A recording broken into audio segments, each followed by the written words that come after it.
Salam alaikum wa rahmatullahi wa barakatuh. Et à ceux qui ne sont pas musulmans, que la paix de Dieu soit sur vous.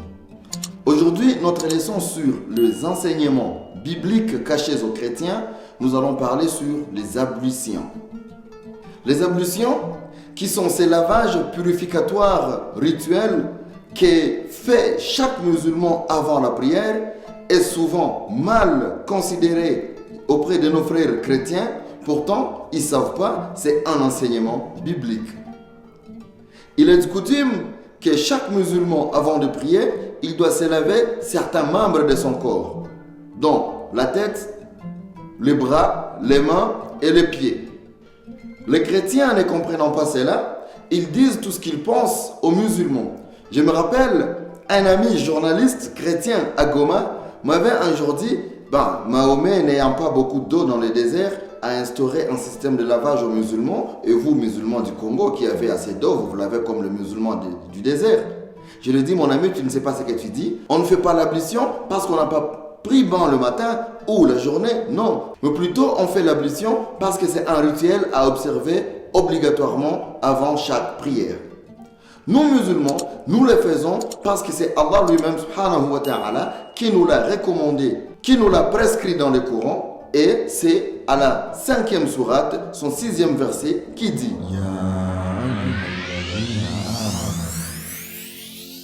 إذا قمتم إلى الصلاة فاغسلوا وجوهكم وأيديكم إلى المرافق وامسحوا برؤوسكم وأرجلكم إلى الكعبين.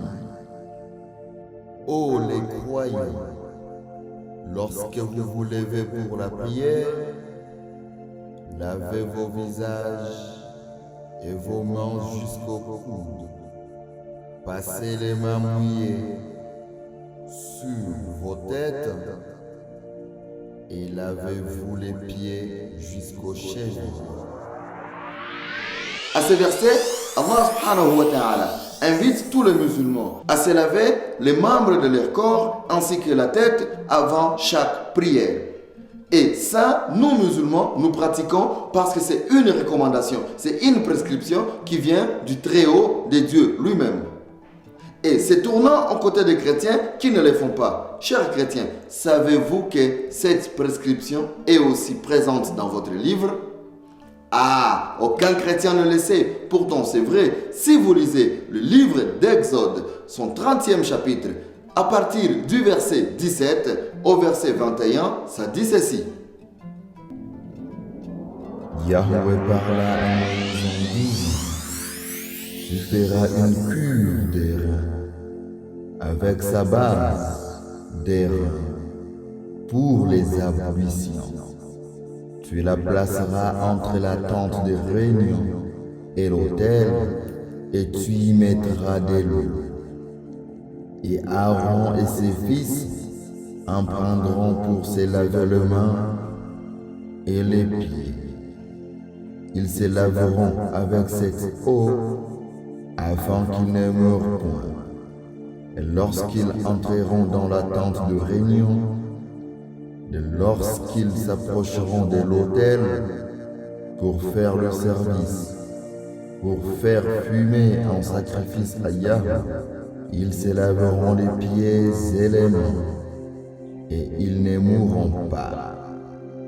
Ce sera une loi perpétuelle pour eux, pour Aaron et sa postérité d'âge en âge.